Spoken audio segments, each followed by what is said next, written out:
Good morning students. कैसे हैं आप सब? मुझे आशा है कि आप सभी ठीक होंगे। तो आज हमारा जो टॉपिक है वो एक्सरसाइज 1.3 एनसीईआरटी मैथ्स का, जो कि रैशनलाइज बुक का है, क्वेश्चन नंबर 6 है।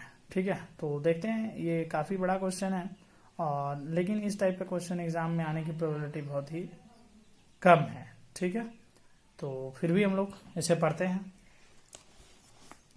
देखिए क्या बोल रहा है। Look at several examples of rational number in the form p by q where p and q are integers with no common factors other than 1 and having terminating decimal representation। ठीक है, क्या बोल रहे हैं आप ये कि आप बहुत सारे एग्जांपल्स को देखिए जो कि रैशनल नंबर में होंगे, और यानी रैशनल नंबर होंगे यानी p by q के फॉर्म में होंगे, जहां p और q जो है ऐसे इंटीजर होंगे जिसमें कोई भी कॉमन फैक्टर्स नहीं होगा। 1 को छोड़ के उसके बीच में कोई कॉमन फैक्टर नहीं होगा। कॉमन फैक्टर मतलब क्या है कि जैसे आप कोई एग्जांपल लिए, ठीक है, मान लीजिए जैसे आपने क्या लिया 2/3। ठीक है, तो ये 2/3 क्या है, दोनों में कोई भी फैक्टर कॉमन नहीं है। 2 भी फैक्टर कहने का अर्थ ये है कि वो सेम टेबल से नहीं जाना चाहिए दोनों। ठीक है, 2 सिर्फ 2 में ही जाता है और 3 में ही जाता है। दोनों एक दूसरे में से मतलब नहीं जाता है, दोनों सेम टेबल से नहीं जाता है। इसी की जगह अगर मैं 6/10 लिखता हूँ, ठीक है, तो देखिए ये 2 से भी कटता है और ये भी 2 से कटता है, तो उसको बोलते हैं कॉमन फैक्टर, जो दोनों सेम से जाए। तो ये नहीं लेना है हम लोग को, ये हमें नहीं लेना है। हमें ऐसे नंबर लेने हैं जिसके बीच में कोई कॉमन फैक्टर नहीं है। ठीक है, क्वेश्चन तो हमें यही कहा है, कॉमन फैक्टर 1 के अलावा कोई नहीं होना चाहिए। और एक चीज दिया है, हैविंग टर्मिनेटिंग डेसिमल रिप्रेजेंटेशन, मतलब आपको ऐसे एग्जांपल लेने हैं जिससे जो कि टर्मिनेटिंग डेसिमल हो।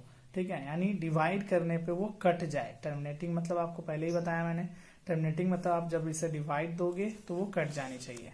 ठीक है, बट ये वैसा नहीं है। ये एग्जाम्पल भी हमने नहीं से ले सकते हैं, इसे मैंने समझाने के लिए लिया है। देखिए जब हमने इसे डिवाइड दिया तो क्या हुआ,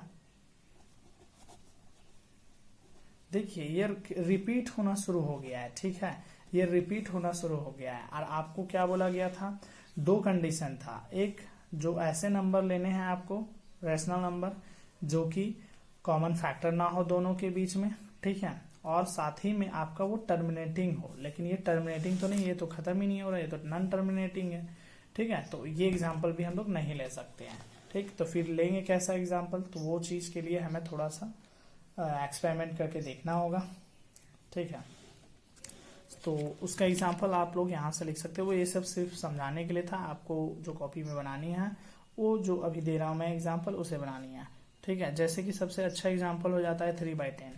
ठीक है, जैसे देखिए इसको जब डिवाइड देंगे तो आप 0.3 होगा, और दोनों में कोई भी फैक्टर कॉमन है क्या, दोनों किसी सेम टेबल से डिवाइड हो रहा है क्या, नहीं हो रहा है। तो एक ये एग्जाम्पल हो सकता है आपके बीच, और उसके बाद फिर आपके बीच आ सकता है 4/5 एग्जाम्पल हो सकता है। ठीक है, देखिए आप जब इसे डिवाइड दोगे 4/5 को तो क्या होगा, कट गया कि नहीं। तो देखिए 4 और 5 ऐसा नंबर हमने लिया है, दोनों जो है वो कोई भी फैक्टर कॉमन नहीं है। ठीक है, और साथ ही साथ क्या है कि टर्मिनेटिंग भी है। ठीक है, तो ये एग्जाम्पल एक हो सकता है। ठीक है, तो इस तरह से आप खुद भी सोच सकते हो और भी एग्जाम्पल्स। ठीक है, तो ये खत्म हो गया। अब हम लोग चलते हैं नेक्स्ट क्वेश्चन की तरफ।